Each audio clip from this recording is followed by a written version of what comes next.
toutes, bonjour à tous et bienvenue dans Chanter en chœur, ça s'apprend, le podcast des amoureux du chant choral. Je suis Anne Le Goff, chanteuse, chef de chœur et professeure de chant depuis plus de 20 ans. Et ici, nous parlons de voix, de chant et plus particulièrement de chanter ensemble. Les liens, bonus ou images dont je vous parle dans les épisodes sont à retrouver sur mon site annelegoff.fr. D'habitude, Le Goff, ça s'écrit en 2 mots et j'y tiens beaucoup, mais pour cette fois, Anne Le Goff, c'est tout attaché.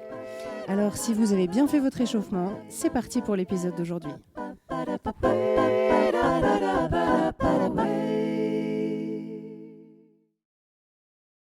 Aujourd'hui, j'ai le plaisir de recevoir Loïc Pierre. Il est le fondateur et directeur artistique du jeune chœur Microcosmos. Et c'est évidemment avec une émotion particulière que je le reçois, puisque j'ai moi-même eu le bonheur de chanter dans ce chœur pendant 7 ans. Loïc est un artiste complet, puisqu'il peint et qu'il s'intéresse aussi beaucoup au cinéma, à la danse, au théâtre. Et tout cela vient nourrir sa vision de l'art choral, dont il contribue clairement à l'évolution dans les 30 dernières années. Et je m'arrête là pour lui donner de suite la parole. Bonjour Loïc. Bonjour. Merci vraiment d'avoir accepté de jouer le jeu de ce podcast. Je suis évidemment très heureuse de pouvoir te donner la parole. Et en première question, je vais te poser celle que je pose à tous mes invités, la plus simple de tout le podcast. C'est quoi pour toi le chant en chœur ? Ouais, c'est une question riche et c'est pas en effet c'est pas la plus facile pour y répondre.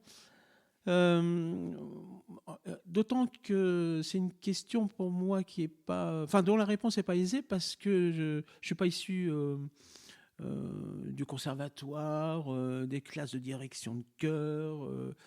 Voilà, donc le chant choral en fait m'a rattrapé, mais c'est plutôt le collectif qui m'a intéressé. Et tout d'un coup, l'objet voix s'est trouvé. On s'est croisés, voilà.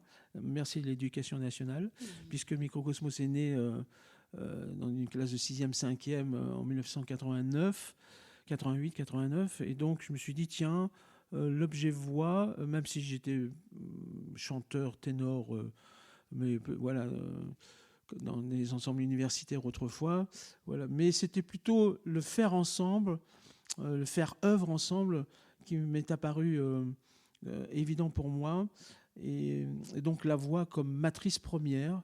Et après, ça s'est vraiment installé de manière très, très simple, très intuitive, et avec toujours un matériau jeune avec moi, donc forcément disponible, malléable, curieux, inventif. Ça, l'imaginaire, ça j'y tiens beaucoup dans mon travail. Je ne peux pas faire sans l'imaginaire des protagonistes avec qui je travaille. Donc la voix, oui. Et après, voilà, j'ai appris avec le matériau qui m'était proposé, donc les voix de 6e, 5e, et que j'ai laissé mûrir. Donc ça, c'est pour l'histoire. Peut-être qu'on y reviendra avec l'histoire de micro. Mais la voix plurielle, oui, ça c'est... Voilà. Mais faire œuvre ensemble, ça c'était essentiel pour moi, et ça n'a pas changé. Oui, le collectif peut-être en premier. Ouais. Je m'aperçois, et ça me fait plaisir, que c'est une réponse assez commune aux gens que j'ai pu inviter sur ce podcast, c'est que c'est vraiment l'idée de faire groupe et de faire équipe qui peut-être nourrit cette pratique. Alors pour commencer, s'il y a des personnes qui nous écoutent et qui ne savent pas ce qu'est Microcosmos, bon, d'abord ça veut dire qu'elles ont quelques épisodes du podcast à rattraper, parce que j'en ai quand même parlé plusieurs fois. Mais est-ce que tu pourrais nous dire en quelques mots ce que c'est exactement que Microcosmos et comment ça fonctionne ? Alors, Microcosmos, déjà, avec 2 K, en un seul mot, c'est un emprunt à Béla Bartók, donc c'est ses ouvrages pédagogiques pour piano. Et moi, à l'époque, je jouais je jouais pas le 6e volume, où il faut 10 doigts à chaque main, mais son petit monde, voilà, j'avais pris, je me souviens très bien, j'avais pris des dictionnaires musicologiques pour trouver comment appeler mon ensemble. Et tout d'un coup, en regardant mon pupitre de piano, je me dis, mais oui, Béla Bartók, dont c'est un compositeur qui me fascine toujours aujourd'hui, ça correspondait bien à ce que j'avais envie de développer. Alors, après Microcosmos est né au collège Fernand Léger à Vierzon, et à partir d'élèves non musiciens. Voilà. Et mon attrait pour la musique d'aujourd'hui est venu se relier à ça. Donc, ça a créé tout de suite une identité qui, encore une fois, n'a pas changé d'un seul braquet aujourd'hui. C'est-à-dire faire découvrir le meilleur de la chorale de demain avec des chanteurs ou des chanteurs en cours de voix. Voilà. Et donc, de cette entité 6e, 5e, on a grandi ensemble. Donc j'ai vraiment appris mon métier avec ces 6e, 5e, donc qui ont vieilli. En fait, je les ai gardés jusqu'en terminale. Et puis ensuite, après, je me suis dit, tiens, parce que c'était un ensemble à voix égales, je me suis dit, quand même, le répertoire mixte, c'est quand même là où, on va dire, les grands compositeurs, enfin voilà, il y avait un répertoire qui me semblait absolument fantastique. Et il fallait que je dépasse le voix égales. Donc après, dès 1998, donc c'est là où j'ai installé le jeune chœur, donc en faisant arriver les garçons. Et quand j'ai fait arriver les garçons, la moitié des filles sont parties parce que les filles n'ont pas compris qu'on pouvait continuer à travailler ensemble. Mais j'avais créé une telle planète ultra puissante avec, on était 21, 22, donc elles voulaient rester ensemble, qu'on continue l'aventure ensemble. Mais j'ai dit oui, mais les garçons vont nous apporter, comment dire, un plus avec cette ouverture au grand chœur mixte. Donc voilà, 98. Ensuite, il y a eu une étape avec, dès les années 2004, j'ai professionnalisé une partie du chœur. Donc ça, c'était passionnant. Et donc on a fait des choses incroyables, notamment avec Meredith Monk. Et puis après, je me suis dit, oui, mais cette volatilité des professionnels, je me suis dit, mon côté laboratoire, donc de recherche, sur la transversalité des arts, sur le rapport aux compositeurs, sur le travail qui m'intéressait, sur la mise en scène, la mise en espace. Voilà, il me fallait vraiment un ensemble qui soit dédié à ça. Donc là, au bout de 10 ans d'aventure folle avec cet ensemble professionnel, mais qui était resté connecté avec l'ensemble, le jeune chœur. Donc à un moment donné, j'ai fait un choix. Restons sur le jeune chœur, avec un niveau d'exigence toujours aigu. Et voilà, aujourd'hui, ma grande fierté, en fait, si je reviens à la première question, si je reconnecte la première question, c'est quoi, chant choral? Et puis aujourd'hui, c'est d'être encore là 35 ans après. Parce que j'ai vu des temps d'ensemble naître, disparaître, renaître, disparaître. Mais donc, 35 ans après, je suis toujours debout, toujours aussi jeune. Mais ça veut dire aussi que mon projet, qui encore une fois n'a pas changé, a cappella, travailler avec les compositeurs, travailler sur la commande, finalement, a toujours la même pertinence. Et puis, je travaille sur la vidéo, sur une certaine forme de théâtralité. Généralement, voilà. Si je suis là encore aujourd'hui, c'est parce que ces liens avec les autres arts ont toujours leur impertinence. Ok. Et donc, pour faire plus concret encore, là aujourd'hui, tu répètes quoi, tous les 15 jours, c'est ça? C'est toujours comme ça? Là aussi, ça n'a pas changé, ouais. Même si c'est peut-être rendu un peu plus compliqué avec tout le chaos virus et compagnie qui nous ont bien chahuté ces dernières années. Oui, la rythmique est toujours la même. Un week-end complet tous les 15 jours, plus, selon les années, entre 20, 30, 40 concerts, plus des tournées à l'étranger. Donc c'est un engagement. Venir dans Microcosmos, ça ne veut pas dire qu'on ne peut pas faire quelque chose à côté. Et il faut multiplier les expériences. Mais c'est un engagement qui nécessite de faire très attention quand on y rentre. C'est-à-dire, voilà, ça prendra du temps, ça prendra la tête aussi. Et puis accepter aussi le côté laborantin fou, c'est-à-dire tenter des expériences qui ressembleront à des impasses, mais qui finalement seront beaucoup plus riches que tout d'un coup on a trouvé et après. Donc j'aime bien ce côté laboratoire fou, et je sais que les chanteurs ils sont sensibles, ça déstabilise beaucoup les nouveaux qui rentrent. Mais pourquoi on fait tout ça alors que ça serait si simple d'ouvrir une partition de A jusqu'à Z, de la fermer et de la reprendre le week-end suivant. On ouvre la première page et on sait qu'on va à la dernière. On est derrière, tranquille, derrière son pupitre. On nous demande juste d'être interprète. Et moi, ce qui m'intéresse justement, c'est ne pas seulement être interprète, mais que l'imaginaire du chanteur, mais un imaginaire très pluriel, qui dépasse simplement la voix, soit au service du collectif. Et notamment, moi, je puisse muter, transformer et marier ces imaginaires pluriels des chanteurs au service, encore une fois, du collectif, mais de dépasser la voix. Parce qu'aujourd'hui, là aussi, c'est mes sources d'inspiration, on y viendra sûrement, sur le cinéma, le théâtre. Voilà, comment investir la scène aujourd'hui et demander un peu plus aux chanteurs que leur voix.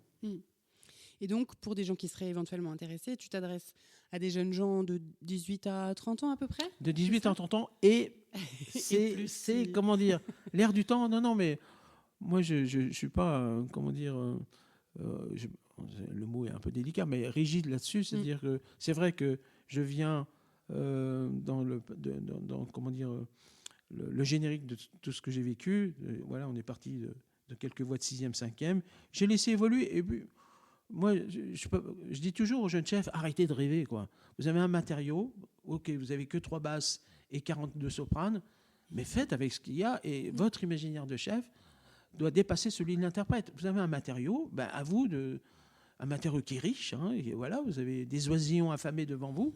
Il n'y a que 3 basses. À vous d'inventer, arrêtez de sortir la petite messe solennelle de Rossini, parce que vous avez envie de vous faire plaisir avec ça, mais cultiver un imaginaire, une fécondité par rapport à ce que vous avez devant vous. Oui. Et arrêtez de rêver. Et par contre, vous allez voir qu'en retour, si vous êtes au rendez-vous, ça va être fantastique, quoi. Ouais. Donc aujourd'hui, micro, oui, je prends toujours des jeunes voix et je les laisse maturer. Donc il faut... Moi, mon travail s'inscrit sur le long terme. Oui. C'est-à-dire, il ne s'inscrit pas de saison en saison, même si autrefois ce fut le cas. C'est-à-dire, on travaillait un programme tous les 2 ans. Aujourd'hui, je m'inscris sur des cycles très très longs, 5 ans, 7 ans, 8 ans, 10 ans, pour pouvoir vraiment construire une histoire ensemble. Et là, c'est vraiment le théâtre qui m'a appris ça. Voilà, il y a la notion de troupe, et on s'engage sur le long terme, et on ne sait pas où on va. Et c'est tant mieux. Ouais. Et une précision aussi, c'est que ça se passe en région centre, parce que parfois on croit que c'est Paris ou les très grandes villes. Là, les répétitions de Microcosmos, c'est Vierzon, c'est Tours, c'est ça? Alors, c'est Vierzon et Paris en ce moment, pour des raisons économiques. Oui. Mais oui, parce qu'encore une fois, enfin non, pas encore une fois, reprécisons les choses, c'est que les chanteurs viennent de partout. Alors, c'est vrai qu'au début, c'était Vierzon, Vierzon, à cause du collège, collège-lycée. Et ensuite, dès qu'on est passé à Cœur Mixte, c'était plutôt région centre, à cause de l'université de François Rabelais à Tours. Donc voilà, donc on s'est épanoui en région. Et puis très vite, j'ai eu des gens qui venaient d'Angers, Nantes, Paris, qui voulaient rentrer. J'ai dit oui, parce que j'avais les moyens aussi financiers de pouvoir, défrayer ces chanteurs, de pouvoir les accueillir de manière, que ça ne les mette pas en danger financièrement. Et bon, c'est toujours le cas. Mais aujourd'hui, les chanteurs viennent de Bordeaux, Strasbourg, Lyon. Donc Paris est assez central et c'est peut-être plus pratique. Et Paris, bien sûr. Donc donc il y a cette géographie qu'il me faut quand même faire attention, parce que financièrement c'est toujours délicat. Ouais. Mais on travaille sur l'Hexagone, et les lieux de répétition, c'est Vierzon, parce qu'on reste ancré de manière ferme. Oui. On est aidé par le département et ta région sur Vierzon, mais je n'ai pas envie de déconnecter avec un vivier de chanteurs qui viendrait de partout, quoi. C'est ce qui fait la force du projet aussi. Ouais. Et sur l'âge, c'est vrai que je prends sur moins de 30 ans, ça c'est obligé, justement pour pouvoir nous accompagner. Et j'ai des chanteuses aujourd'hui qui sont rentrées jeunes, entre guillemets, mais qui m'ont dit, mais tu sais, aujourd'hui, je frôle les 30 ans, tu ne vas pas me virer, alors que nous n'avons pas fini le trajet ensemble. Je dis, évidemment non. C'est ridicule, parce que tu es au début d'une aventure qu'on a construite ensemble, j'ai aucune raison. Sauf si tu t'ennuies avec moi, ou je m'ennuierai avec toi, ce qui n'est pas le cas. Ouais. Donc j'ai des chanteuses qui sont là depuis 10 ans, et qui sont là comme le premier jour, quoi, avec ce même appétit et ce même investissement. Ça, c'est important. Donc je vois toujours leurs yeux briller, toujours leurs yeux étonnés dès que je fais je leur propose quelque chose de travers, voilà, de corrélement incorrect. Et donc ça voilà. Et ça, il faut que ça soit un échange, quoi. Ouais, je leur propose quelque chose qui soit dans l'étonnement, dans l'audace, dans le corallement incorrect, mais où on travaille, on malaxe ensemble pour pouvoir s'étonner l'un l'autre. Ça me paraît essentiel. Oui, et puis il y a le côté aussi aventure humaine, que ce soit avec toi ou entre Alors chanteurs. ça, je peux pas en parler parce que ça me dépasse. Voilà, Oui. ça me dépasse. Alors je cite de manière très anecdotique, mais c'est pas si anecdotique que ça. J'ai eu des couples qui se sont formés et encore très récemment là. Et donc comment dire, ce terreau humain, et c'est fantastique. Oui, il Mais y a des bébés microcosmos, ça. Et des bébés microcosmos. Et ça me dépasse. Et tant mieux. Je vais pas. Voilà, je suis le premier. Les yeux, comment dire, écarquillés. Moi, ça me réveille. Et ça, depuis la naissance du Jeune Chœur en 98, forcément, il y a des rencontres qui se font, qui se défont, qui font la force du projet. Mais qui ne peut pas s'inscrire en une saison. Donc, c'est pour ça que ces chanteurs qui sont restés là 2, 3, 4, 5, 7, 8, 10 ans, ils ont pu, comment dire, provoquer cette humanité et la nourrir. Oui. Et moi, de toute façon, je suis le grand gagnant dans tout ça. Je suis le grand gagnant parce que ce terreau humain m'a permis de développer cette arborescence artistique qui dépasse le chant. Oui, mais tout se nourrit. Le chant nourrit ce terreau humain et le terreau nourrit le chant. C'est vraiment ça qui est beau aussi dans le micro. Alors, tu en as parlé, le chœur, tu l'as créé en 89. Donc, on a fêté les 30 ans il n'y a pas si longtemps que ça. Et je dis « on » parce que j'y étais, à cette grande fête que tu avais organisée pour l'occasion. On attend avec impatience celle des 35 ans, n'est-ce pas? Alors, est-ce que tu peux du coup revenir un peu sur la création du chœur? Alors, ce que tu faisais avant, tu nous l'as un peu dit, que tu étais prof de musique, en fait, c'est ça, au collège. Et qu'est-ce qui t'a donné, quand tu as vu cette classe-là, qu'est-ce qui t'a donné envie de créer un chœur? Et puis, c'était quoi, à ce moment-là, tes objectifs? Et puis, si on étend un peu la question, 35 ans après, c'est quoi tes objectifs maintenant? En fait, si je fais juste un petit flashback sur avant micro, moi j'étais improvisateur. Enfin voilà, j'ai fait une classe de clavecin sur laquelle j'ai pas trouvé mes voilà, donc musique ancienne.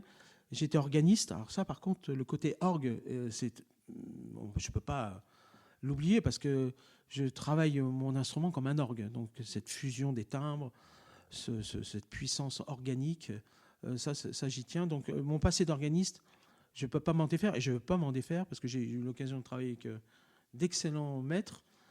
Et puis l'improvisation. Alors ça, l'improvisation a toujours été mon cheval de bataille. Là aussi, j'ai travaillé avec des grands maîtres en improvisation très contemporaine. Pas de jazz, bien sûr, parce que ce n'est pas mon univers, même s'il m'a rattrapé depuis. Mais voilà, donc j'ai travaillé au conservatoire, mais je n'y ai pas trouvé ma place parce que j'étais déjà trop vieux. Mais par contre, j'ai rencontré des grands maîtres. Donc ça, voilà. La percussion, et il se trouve que j'ai intégré très vite un trio où je cherchais un claviériste, entre guillemets. Donc c'est là où j'ai rencontré des percussionnistes fous. Donc là, le côté rythmique, polyinstrumentiste, c'est là où je l'ai développé. Et forcément, je l'ai greffé tout de suite avec Microcosmos. Donc voilà, tout ça est venu.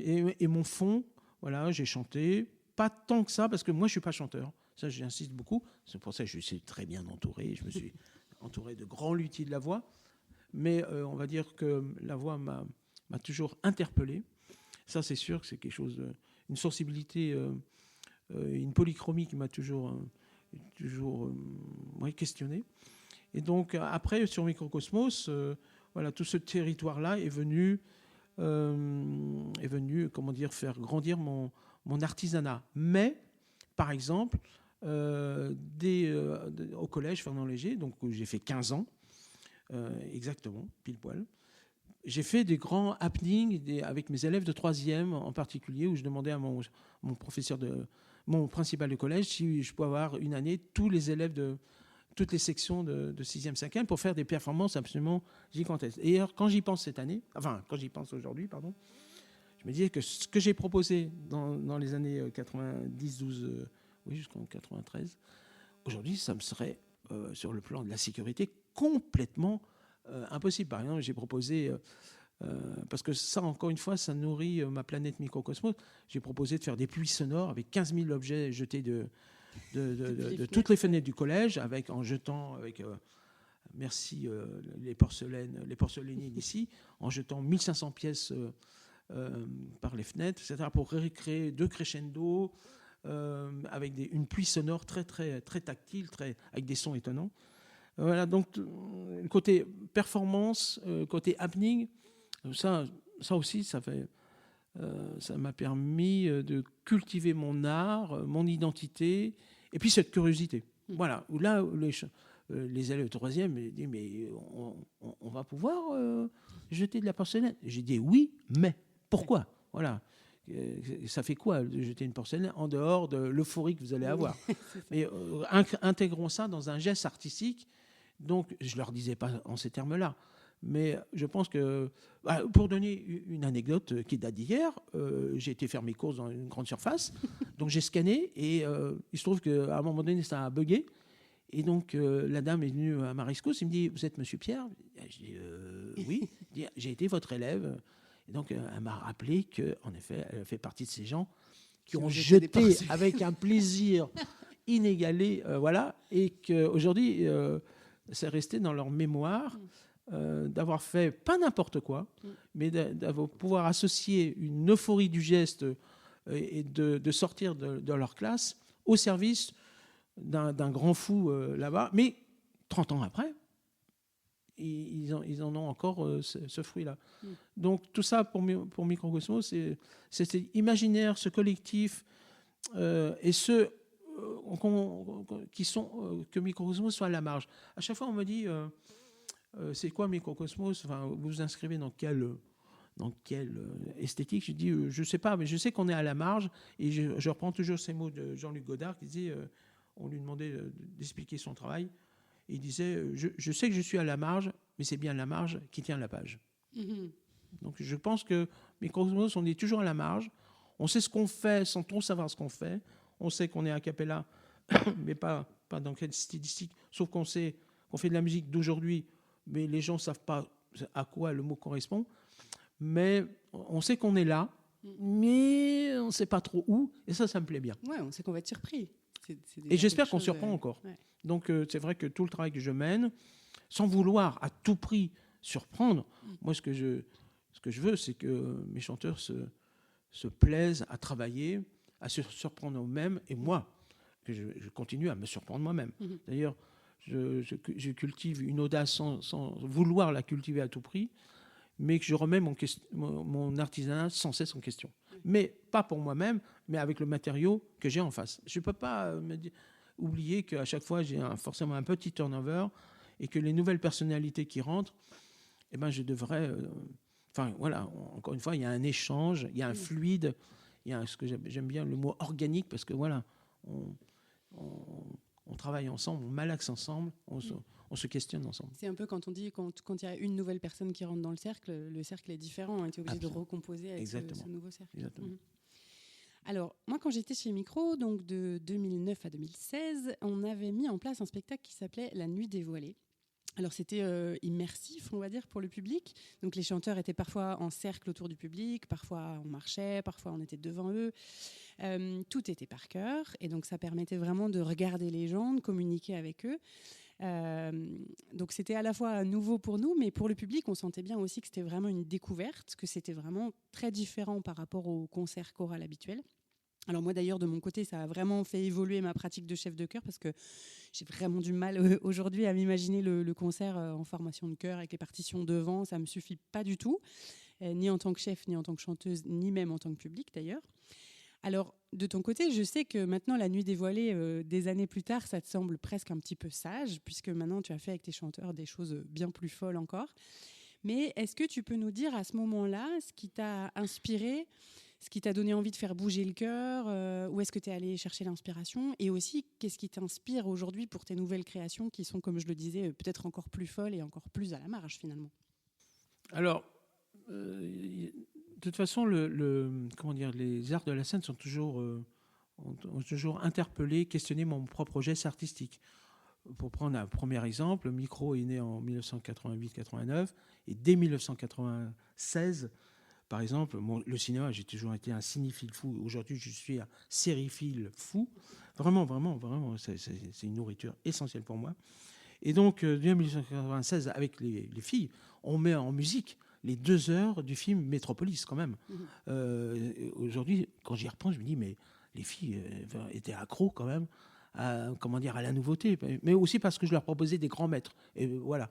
Et donc, Fritz Lang, c'est comme un grand maître. Métropolis, c'est un film ovni. Donc, leur faisais pas, comment dire, une présentation qui était Friesland. On se jetait dans le grand bain tout de suite. Donc, et vraiment suivi. Donc voilà. Donc il y a comment dire, un générique d'influence. Et puis après, pour la nuit dévoilée, c'est aussi à un moment donné, il faut que je tente cette expérience de me dire, OK, on enlève les applaudissements, on essaye d'enlever le face à face. D'ailleurs, le chœur haut-parleur. Et donc les 10 premiers rangs sont contents parce qu'ils voient le chef, ils voient les copains-copines qui sont dans le chœur, ils ont une proximité avec le son, mais c'est tout. Donc il y avait pour moi enlever les applaudissements, enlever le rituel face à face, travailler sur l'architecture des lieux, et ensuite travailler, en effet, aujourd'hui, ce qui est assez commun, travailler sur la spatialisation. Mais depuis, j'ai beaucoup réfléchi qu'en fait, il existe 4 types de chœurs, quoi. Il y a, enfin, du chœur, une fois qu'on a enlevé l'image chœur haut-parleur, il y a le chœur chorégraphique, c'est-à-dire le chœur qui marque la pulsation avec les doigts, le corps qui bouge de gauche, de droite. Ensuite, le deuxième étape, c'est le chœur spatialisé, en effet, où, sur les architectures, sur les lieux, on met en vibration un lieu. C'est-à-dire, il est spatialisé, mais attention à qu'est-ce qu'on va spatialiser. Certes, le chœur est autour ou à côté du public, il est en lien avec l'architecture, mais qu'est-ce qu'on spatialise aussi? On met en vibration une œuvre. Donc, toutes les œuvres ne peuvent pas être spatialisées. Et ça, je suis assez sévère aujourd'hui quand que ça ne devient pas un truc. On se met autour du public. Il faut que l'œuvre, à chaque fois, l'œuvre doit être magnifiée. Vraiment, tout d'un coup, il y a une raison. Donc, on met en vibration le chœur, l'architecture. Donc, voilà. Donc, on questionne l'acoustique et cette relation au public. Ensuite, le troisième, pour moi, chœur, c'est le chœur en mouvement. Donc, tout d'un coup, donc là, c'est très organique. Donc, tout d'un coup, il y a une soprano qui nous frôle. Tout d'un coup, c'est une basse. Donc, là aussi, il faut trouver les œuvres qui soient en lien avec ce lieu. Et le quatrième, donc, chœur, c'est le chœur théâtralisé où l'incarnation là est plus importante. Donc, si je reviens à ces 4 types de chœurs, 85% aujourd'hui de la production, c'est le chœur chorégraphique. Il nous reste 10% sur le chœur spatialisé et il nous reste 4% sur le chœur en mouvement, parce que c'est assez difficile, et 1%, alors ça c'est ma vision des choses, en tout cas de mon expertise là-dessus, 1% du chœur où une certaine forme de théâtralité interpelle le public. Voilà. Alors moi j'essaye de faire montre de tout ça. Le chœur chorégraphique pour moi n'existe quasiment pas, parce que c'est pas ce que je recherche, et je reconnais qu'il existe, et avec grand talent, notamment chez les Indonésiens, etc., ou les Américains. Voilà. Nous, on a du mal déjà à être en rythme. Donc, de là à faire parler le corps, c'est tout un travail qui est très exigeant. Voilà. Moi, c'est un domaine qui m'interpelle pas. Par contre, oui, en effet, le travail sur l'architecture des lieux, comme je travaille beaucoup sur un matériau 21e siècle, et notamment avec une politique de commande, je pense que Microcosmos, aujourd'hui, avec 55.9.3, Musica 13, voilà. Mais pour les jeunes chœurs, on reste quand même assez pionnier. On a passé plus de 100 commandes, ce qui est énorme. Donc voilà, comment mettre encore en valeur davantage ce travail avec cette complicité avec les compositeurs, un travail sur le lieu. Donc la spatialisation, oui. Le corps en mouvement, on l'a toujours. Anne, tu as chanté par exemple le Meredith Monk, Dream, et c'est vrai que là, il y avait une connexion avec le public qui était absolument fascinante, parce que moi, je faisais rien. C'était votre imaginaire qui parlait, votre appréhension vis-à-vis d'un lieu qu'il fallait conquérir au plus grand bonheur du public. Donc, il y avait plein de planètes connexes qu'il fallait mettre en vibration. Mais moi, j'avais rien à faire, entre guillemets, si ce n'est de vous inciter à de donner le meilleur de vous-même par rapport aussi à une intimité du public, et surtout un lieu où vous ne pouviez pas l'ignorer. Donc voilà, il y avait une grande nef à conquérir, et tout ça vous appartenait. Ça m'excitait beaucoup, de vous mettre en péril, entre guillemets. Voilà. Mais jetez-vous à corps perdu, voilà, à trouver cet équilibre-déséquilibre, être sur le fil de l'équilibriste, là. Et donc, je continue à travailler ces paramètres-là, avec d'autres répertoires, et à chaque fois, des lieux qu'on ne connaît pas. Voilà, donc je sais que toi, par exemple, tu as pu travailler autant dans des grands auditoriums en Chine, et pour nous, c'était à chaque fois excitant, mais ça nous mettait... oui, on était sur le fil, encore une fois, de l'équilibriste, et puis des acoustiques plus faciles, comme le Mont-Saint-Michel, ou plein d'églises, chapelles et cathédrales qu'on a pu côtoyer. Donc voilà, ça fait partie du travail que je continue à mettre. Enfin, c'est notre base de réflexion avec Microcosmos. Après, il y a tous les cercles de référence avec tout mon travail. Par exemple, comment concevoir un programme de concert parce que la problématique du programme de concert en chant choral, c'est la fragmentation. Il y a une pièce, applaudissement. Une pièce, applaudissement. Aujourd'hui, je vois bien, moi qui suis toujours observateur de l'évolution du milieu choral, pour essayer de relier cette fragmentation, en tout cas de la dissoudre, ou en tout cas de créer des coutures, c'est de trouver un thème. Alors, on va travailler sur le thème du soleil, on va travailler sur le thème, les thèmes écologiques. Mais la fragmentation, elle reste, parce que à tout prix, moi, on ne cesse de m'interpeller, est-ce que tu n'aurais pas une pièce sur ce thème-là ? Mais le thème, moi j'ai jamais eu de thème. Donc, c'est plutôt, encore une fois, de faire travailler le spectateur pour que lui trouve sa propre dramaturgie. Si je mets un thème, en fait, on a une accumulation de pièces sur le même sujet, mais les pièces s'annulent les unes les autres. Parce que, voilà, on va travailler sur le soleil, mais si on travaille du soleil, travaillons sur l'ombre, l'obscurité, le désordre, le chaos. Et là, peut-être que le soleil va surgir par une pièce qui mettra en valeur le reste.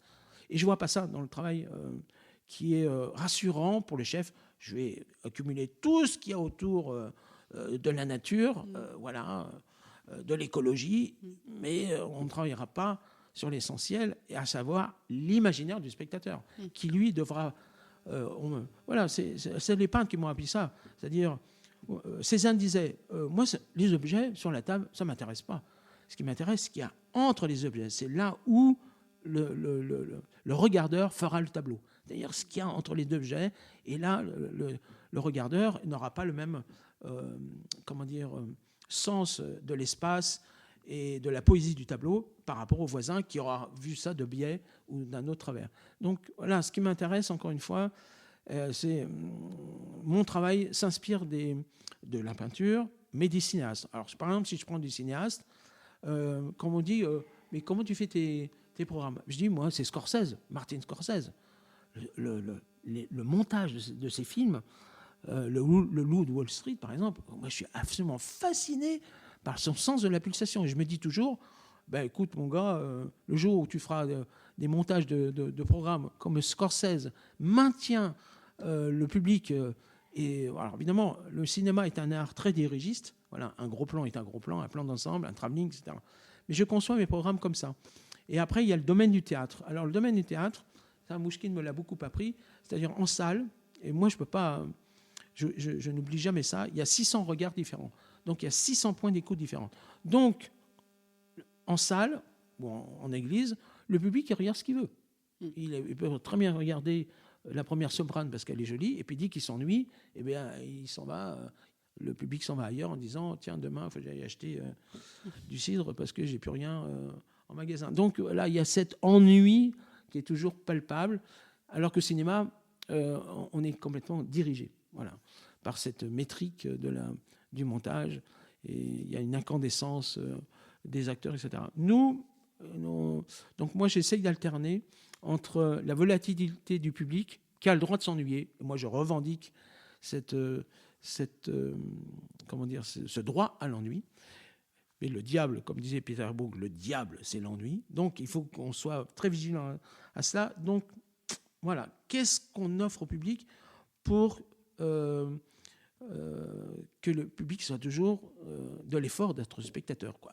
Il doit travailler le public. Nous, on n'a rien à faire, chanteurs et chefs. Nous, on propose des choses qui doivent provoquer la sensibilité du public, et surtout le provoquer aussi dans dire oh, mais qu'est-ce qu'on me propose là, mais je ne suis pas venu là pour ça. Mais si, c'est avec ça que tu vas repartir, cher spectateur, avec des questions. Et tu auras les réponses à ces questions 1 an, 2 ans ou 3 ans après. Et c'est intéressant parce que c'est vrai que, en plus effectivement de ce côté fragmenté des programmes dans les chœurs, dans les concerts de chœur, il y a aussi souvent cette idée que justement il faut donner un programme à l'auditeur. Moi je sais que je lutte beaucoup parce que j'ai pas envie de donner en fait des programmes, j'ai pas envie que le public sache tout sur ce qu'on chante et qu'il ait pas du tout à se poser la question. Moi j'aime bien justement qu'il y ait Palestrina et qu'après il y ait Michael Jackson et qu'en fait le public il ait l'occasion d'être un peu perdu et voilà. Mais c'est difficile en fait. Très souvent on nous demande: est-ce que vous avez un programme? Est-ce que vous avez la liste des chants? Et qu'est-ce que tu penses de ça, justement, de cette idée qu'on prémâche tout aux spectateurs? Alors, par exemple, là, un des derniers spectacles qui a donné micro l'an dernier, c'était Passion, et j'avais demandé aux organisateurs de ne pas donner de programme, de le donner à la fin. Voilà. Même, bon, évidemment, dans une salle de spectacle qui fait nuit, donc il ne peut pas lire. Mais, par exemple, pour la Nuit des Dévoilés, combien de fois j'ai vu des gens avoir le programme et d'être perdu, parce que justement ce qui m'intéresse dans tout le travail que j'élabore avec les chanteurs, c'est les coutures, le passage d'une pièce à une autre. Tout d'un coup, on est dans la pièce suivante, on ne s'en est même pas aperçu, parce que la couture est invisible, mais elle est tout aussi importante. Donc nous, j'utilise beaucoup les cloches, les déplacements, les apartés, etc. Les fondus enchaînés. Alors ça, c'est un terme très cinématographique. Tout d'un coup, il y a une pièce qui est déjà en place alors que l'autre n'est pas terminée. Donc, et le public, on le sent à un moment donné, il perd pied. Parce qu'il aime savoir, et il vient là pour ça. Et moi, il y a Brahms ou Poulenc. Moi, je suis venu là pour Poulenc. Et tout d'un coup, il ne sait plus où il est. Oui. Donc, j'aime bien cette déstabilisation parce que, encore une fois, c'est là où le public travaille. Oui. Et il n'est pas là dans une posture de « moi, je sais ». Dans ce que j'appelle les connaisseurs. Les connaisseurs, c'est-à-dire ceux qui viennent. Oh, moi, Micro va chanter Poulenc. Moi, je connais Poulenc, je l'ai entendu par 1000 chœurs, etc. Et oui, mais moi, je mets Poulenc en regard, voilà, et pas un regard musicologique ou une mise en abîme. Donc c'est cette provocation-là. Combien de fois j'ai eu des grands chefs, et là, je dis bien des grands chefs qui étaient dans la salle, venir pour la Nuit des Dévoilés en me disant « Ah Loïc, c'était formidable, mais il faut que tu enlèves toutes les petites musiques traditionnelles norvégiennes, là, parce que ça, à côté de Poulenc, à côté de Warlock, voilà, ça n'a rien à faire. » Donc, il n'avait pas compris qu'il n'y avait pas de hiérarchie, que tout était fondu, que le sacré était au service du profane, mais finalement, que certaines pièces profanes étaient plus sacrées que certaines pièces qui se disaient sacrées par leur texte, leur harmonie supposée. Donc, c'est cette fusion-confusion qui m'intéresse. Donc, voilà. Donc, j'ai encore beaucoup de travail, beaucoup de recherches à faire là-dessus. Et c'est un champ infini. Et donc, le programme, ta question, c'était de la nécessité du programme. Oublions-le très vite. Oui, c'est ça. En tout cas, c'est une question qui est plus vaste que ça, mais je trouve que c'est intéressant ce que tu dis sur le spectateur qui finalement serait seulement en réception et que c'est intéressant de le rendre aussi un peu plus acteur. Et que je me dis finalement, moins on lui donne de billes, plus on l'oblige effectivement à travailler, entre guillemets, et à s'interroger sur ce qu'il entend et à se poser des questions. Je pense que c'est une vision qui est intéressante et puis qui me donne à moi aussi à réfléchir sur les différents programmes. C'est hyper intéressant. Et juste pour clore ce sujet, dans mes conférences, masterclass, etc., on me dit, mais c'est quoi vos références? Je dis, maintenant, j'ai un ouvrage phare, qui est un comédien, écrivain de théâtre, qui a écrit un ouvrage absolument fantastique, un tout opuscule qui s'appelle « De l'effort d'être spectateur », qui est écrit par Pierre Notte, que j'ai offert 1000 fois. Donc je ne peux même pas t'en offrir un exemplaire, parce que je viens de l'offrir à Pascal Zavaro, un compositeur avec qui j'ai beaucoup travaillé. Et c'est un ouvrage phare, ça fait à peine 100 pages, c'est aux éditions des Solitaires Intempestifs. Et c'est un ouvrage fantastique. Chaque chapitre fait à peine 2 pages. Et il égrène tout, le rapport salle-scène, acteur, spectateur, etc. Et sur des points qui évoquent les applaudissements, l'oubli du spectateur, l'ennui du spectateur, les lumières, etc. Voilà, tout ce qui fait sens et son pour nous acteurs, chanteurs, mais de l'autre côté aussi les spectateurs qui viennent là pour consommer. Voilà. Et avec quoi repartent-ils? Mais nous aussi. Oui. Avec quoi est-ce qu'on repart? Est-ce qu'on repart simplement avec des applaudissements et sur lesquels on se questionne, tiens, il me semble qu'ils étaient moins fournis. Mais non, on peut laisser aussi un spectateur dans sa rêverie et il repart. Mais avec quoi repart-il quoi. Hyper intéressant. Merci pour cette réflexion et ça donne envie de lire ce livre, en effet. Ok, merci Loïc pour tout ça et toutes ces réflexions hyper intéressantes. Est-ce que tu peux maintenant nous parler un petit peu du bonus que tu as choisi pour les auditeurs ? Alors, je pourrais en donner 1000 bonus, mais j'ai droit qu'à un bonus. Oui, parce que tout à l'heure, je disais série-film, mais là, dernièrement, je suis intervenu au CNSM de Lyon avec donc des chefs qui ont 15 oreilles collées à chaque joue. Donc, c'est vraiment des chefs très brillants. Et je leur disais, regardez la série Euphoria, qui est une série un peu hard sur la jeunesse cocaïnée et ivre-mort, etc. C'est une série absolument fantastique. Il se trouve dans la 2e saison, il y a l'épisode 5 qui est hallucinatoire. Je me dis, tiens, si un jour, mais c'est impossible parce que nous, on n'est pas dans le même registre de la temporalité d'un concert. Voilà, au cinéma, dans la série, il y a cet art du montage, cet art de la lumière, du jeu. Mais pour moi, c'est source d'inspiration. Et parmi mes sources d'inspiration, bien sûr, donc je suis très intéressé par la nouvelle génération de cinéastes. Je suis très, très accro là-dessus. Mais on ne peut pas oublier les grands maîtres. Ça serait une erreur pour moi d'oublier les grands maîtres. Et avec Micro, lorsqu'on parle des grands maîtres, évidemment, pour eux, c'est qui ce nom bizarre. Je pense à Marina Abramovic. La première fois que j'ai cité ce nom au CNSM de Lyon, on me dit, mais c'est quoi ? C'est l'équipe de 3e division de foot, là, tu me parles ? Non, ce sont des grands maîtres voilà, de la performance. On doit, à un moment donné, soulever ce voile-là. Et moi, maintenant, avec l'âge que j'ai, mais aussi l'expérience, pas seulement là, mais je me dois de leur apporter ça. Après, ils en font ce qu'ils veulent. Et par exemple, dans les grands maîtres, il y a Ariane Mouchkine. Et évidemment, pour la notion de troupe, parce qu'elle a fait ce troupe, et aujourd'hui, j'ose dire que moi, je ne suis pas interprète, mais je suis un laborantin. Aujourd'hui, vous êtes un grand interprète. Non, je ne suis pas interprète. D'abord parce que je fais plutôt des commandes. Et après, on a été ailleurs. Voilà, je laisse ça à d'autres. Donc, je suis plutôt un laborantin. Donc, ça me permet de faire n'importe quoi avec, voilà, sans forcément avoir un résultat achevé. Et puis, donc, la notion de troupe m'a été beaucoup apprise par Ariane Mouchkine. Donc, Ariane Mouchkine, ça pourrait être mon bonus, et notamment des œuvres qui, aujourd'hui, mais j'ai dit aujourd'hui et demain plus encore, continuent de m'accompagner. Il y a un de ces spectacles qui s'appelle Tambour sur la digue, qui est un spectacle de marionnettes, mais avec des gens, voilà, qui est inspiré du bunraku, une tradition du théâtre japonais, à savoir qu'il y a 2 marionnettistes qui sont en noir, enfin 2 manipulateurs en noir, avec une vraie marionnette qui fait 50 cm de haut. Donc à un moment donné, on voit les marionnettistes, parce qu'ils sont tous cagoulés en noir, mais qui manipulent, mais on oublie les marionnettistes. Et donc elle a inventé, elle s'est inspirée de ça. Donc il y a bien les marionnettistes qui portent des vrais acteurs, voilà, mais qui ne jouent pas sans la manipulation. J'ai vu ce spectacle, je crois que c'était 1995. Je l'ai vu avec ma fille, qui avait 10 ans à l'époque, et aujourd'hui, c'est un lien avec ma fille. Chaque fois qu'on est fachouillé, on se souvient de ce spectacle qui est mythique, et pour tout le public aussi qui l'ont vu. Et pour moi, j'ai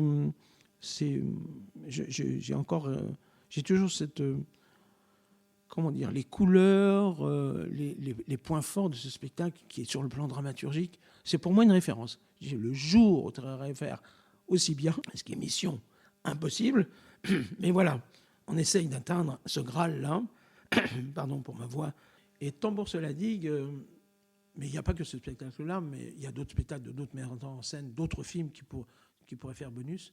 Allez voir, par exemple, le making-of, parce que Ariane Mouchkine, quand elle crée un spectacle, souvent elle fait le film après. Donc un film. Et donc, on ne filme pas comme on met en scène en théâtre. Donc, et comme elle sait très bien filmer aussi. Donc, vous allez voir sur le making-of, tapez Tambour sur la digue, making-of du film, et on la voit diriger ses acteurs, et surtout, on la voit douter. À un moment donné, je suis dans une impasse, donc elle cherche, elle jette. Et on voit bien, à un moment donné, les acteurs perdus aussi, parce qu'elles attendent que le maître, à un moment donné, sorte l'idée qui, tout d'un coup, va embraser et achever le projet. Donc, j'aime bien le No Man's Land, ça y est, tout le monde est perdu, et la metteur en scène, et pourtant, c'est vraiment un grand maître de la mise en scène. Et donc voilà, c'est pour moi un phare dans la nuit. Donc, si vous voulez voir une des connexions possibles, en tout cas de mon champ de réflexion, et ce sont vraiment champ dans les deux sens du terme, ça fait partie. Mais j'ai cité Scorsese, mais je pourrais citer Hitchcock, je pourrais citer plein de grands maîtres, mais la série, par exemple, qui aujourd'hui Netflix et autres plateformes, voilà, je suis assez sériephile, mais qui peut encore ouvrir tous mes champs de réflexion, ce qui est de la mise en espace à la lumière, au costume, à cet art de ciseler un programme, et surtout que le public soit actif et sorte avec des questions en disant « mais j'ai rien compris, mais ça va les poursuivre ». Laura Adler a dit « moi, ce qui m'intéresse au spectacle, c'est de sortir avec un baluchon de questions ».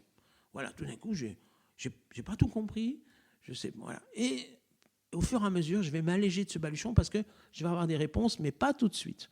Et moi, j'aime bien cette idée que le public, à un moment donné, sortira avec des sourcils froncés, mais je ne sais pas où il a voulu aller, mais je vais encore le suivre au prochain concert. Oui, c'est ça, c'est prendre le risque de se laisser emmener, quoi. Exactement. Ok. Merci beaucoup, Loïc, pour tout ça. Merci, Anne. Très riche, tous ces échanges. À bientôt. À bientôt.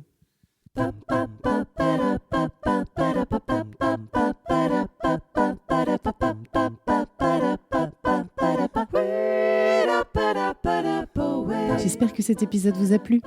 Si c'est le cas, je vous invite à vous abonner au podcast pour ne pas rater les épisodes suivants et surtout à me mettre plein de petites étoiles et de commentaires sur la plateforme où vous l'avez trouvé. Ça me sera d'une grande aide pour le faire découvrir à davantage de passionnés de chant en chœur. N'hésitez pas bien sûr à en parler à vos camarades choristes, mais pas pendant la répétition, et même à votre chef de chœur. C'est toujours intéressant pour eux d'avoir des ressources et pour moi d'avoir des retours. Si vous aimez mon travail, vous pouvez aussi me soutenir en prenant un abonnement sur Patreon. C'est une plateforme de financement participatif et les abonnements démarrent à 1 € par mois. Ça me permettra de continuer sereinement à réaliser ce podcast. Rendez-vous sur le site Patreon, Patreon, et vous cherchez Chanter en chœur tout attaché. Sinon, le lien est aussi disponible sur mon site annelegoff.fr, onglet podcast, où vous trouvez les bonus de chaque épisode. N'hésitez pas là aussi à me laisser des commentaires, vos questions ou les sujets que vous aimeriez que j'aborde. Merci à tous, on se retrouve la semaine prochaine pour un nouvel épisode de Chanter en chœur, ça s'apprend. D'ici là, prenez soin de vous et de votre voix.